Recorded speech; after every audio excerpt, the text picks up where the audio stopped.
আমরা মেটা অ্যাডস অ্যাপসে ক্লিক করব এবং দেখব আমাদের স্মল ভেজ উইথ ফ্লাওয়ার নামে যে অ্যাডটা রান করেছিলাম সেটা অ্যাক্টিভ হয়েছে। ঠিক আছে, গতকালকে অক্টোবরের 20 তারিখ ছিল, অ্যাড রান করেছিলাম। আজকে 21শে অক্টোবর। আসুন আমরা আমাদের অ্যাডের আপডেট দেখি। খরচ হয়েছে $2.48, $2.48 খরচ হয়েছে। আমরা রিচ পেয়েছি 1951 জন মানুষের সামনে ভিডিওটা গিয়েছিল, রিচ পড়েছে 21শে অক্টোবর আজকের ডেটে। আমরা মেসেজ কনভার্সন দেখাচ্ছে 5টা, প্রতিটা মেসেজ 50 সেন্ট করে খরচ হয়েছে।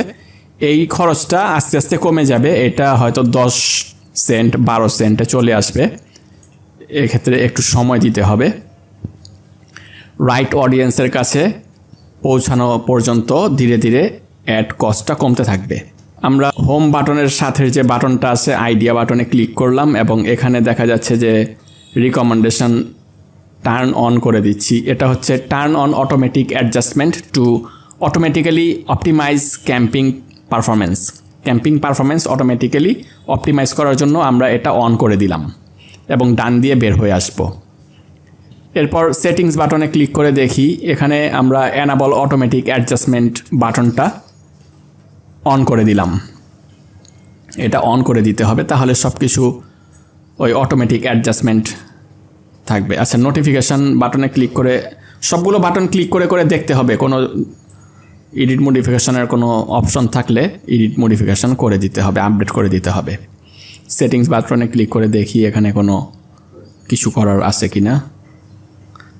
ক্যাম্পিং লেখা এর ডান দিকে বাটনে ক্লিক করে রিপোর্ট দেখতে পারবেন।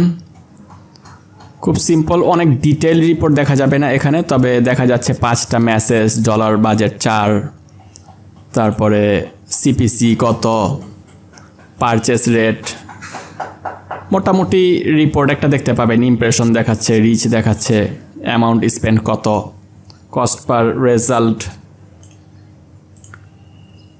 আচ্ছা সব কিছু ঠিক আছে। আচ্ছা, আমরা একটু ডেটটা দেখি, আজকের ডেটটা কত। আজকের ডেট হচ্ছে অক্টোবরের 21 তারিখ। ধন্যবাদ।